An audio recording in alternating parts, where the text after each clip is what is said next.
गर्भ से नहीं मटकों से हुआ था 100 कौरवों का जन्म। महाभारत में 100 कौरवों का वर्णन मिलता है।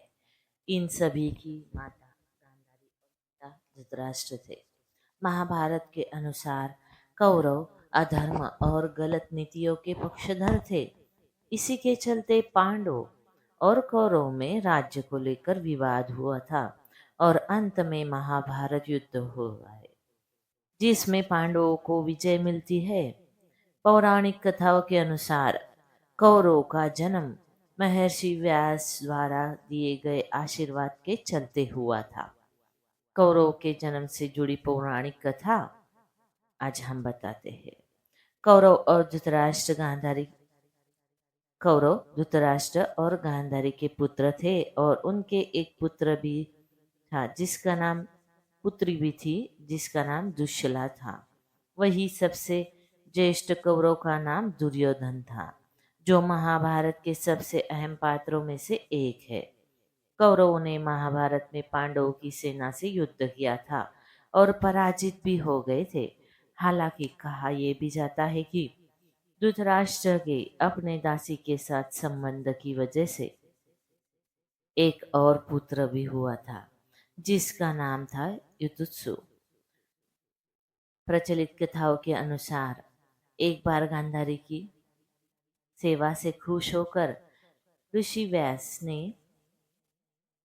गांधारी को एक वरदान दिया था।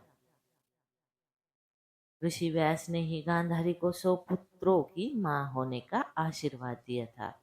इसके बाद गांधारी गर्भवती हुई, लेकिन कहा जाता है कि गांधारी 9 महीने के बजाय 2 साल तक गर्भवती रही।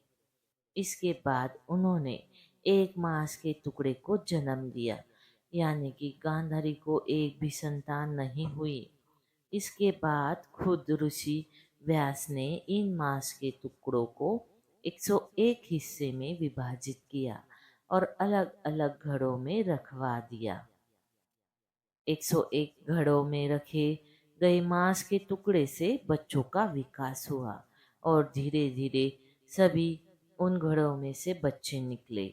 उन्हें ही कौरव कहा गया। 101 घड़ों में से 100 कौरव भाई निकले, जबकि एक घड़े से दुशला ने जन्म लिया, जो 100 कौरव की अकेली बहन थी। इस प्रकार 100 कौरवों को जन्म हुआ। बता दें कि कौरव के जन्म की ये कहानी सबसे ज़्यादा प्रचलित है और बताया जाता है कि इस तरीके से ही कौरव का जन्म हुआ। तो दोस्तों, आपको ये आज की कहानी अच्छी लगी हो तो हमारे चैनल को लाइक शेयर और सब्सक्राइब जरूर करें। धन्यवाद। हर हर महादेव।